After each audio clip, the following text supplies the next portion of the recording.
আসসালামু আলাইকুম সবাইকে। আজকে আমি যে জায়গাতে আসলাম, জায়গাটা দেখতে সুন্দরবনের মতো। আর আজকের এই জায়গাটা পুরোপুরি আপনাদেরকে ঘুরিয়ে দেখাবো, সঙ্গে থাকুন। প্রথমত এরকম দৃশ্য দেখতে হলে আপনাকে কালবা আসতে হবে। আর কালবা শাওয়ার অঞ্চলের মধ্যে অবস্থিত।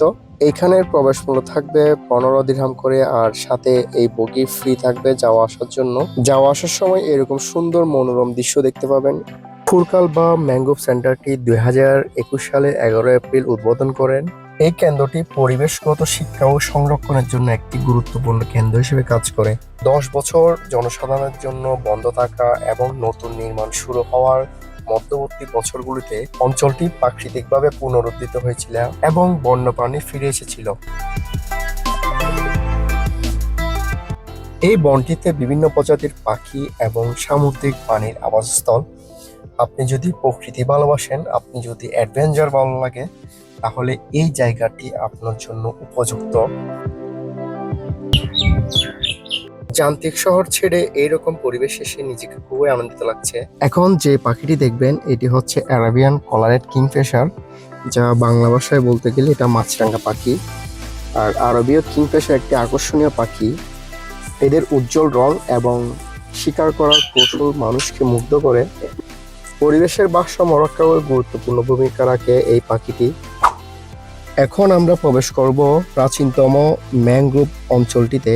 আর এই ব্রিজটা খুবই সুন্দর। এখান থেকে প্রাকৃতিক দৃশ্যগুলো খুবই সুন্দরভাবে দেখা যাচ্ছে। এখানে গাছপালাগুলো ঠিক দেখতে বাংলাদেশের সুন্দরবনের গাছপালার মতো। 8 মিটার এই লম্বা গাছগুলোর বয়স প্রায় 300 বছর। আর আপনি যদি চান বনের মাঝখান দিয়ে আপনি হেঁটে যাবেন, তাহলে আপনাকে একটা গাইড ট্যুর বেছে নিতে হবে এবং আসল সৌন্দর্য উপভোগ করতে পারবেন। সবচেয়ে ভালো লেগেছে বনের মাঝখান দিয়ে হেঁটে যাওয়ার এই দৃশ্যটা। আমার দেখা সবচেয়ে বড় কাঁকড়া হচ্ছে এটি।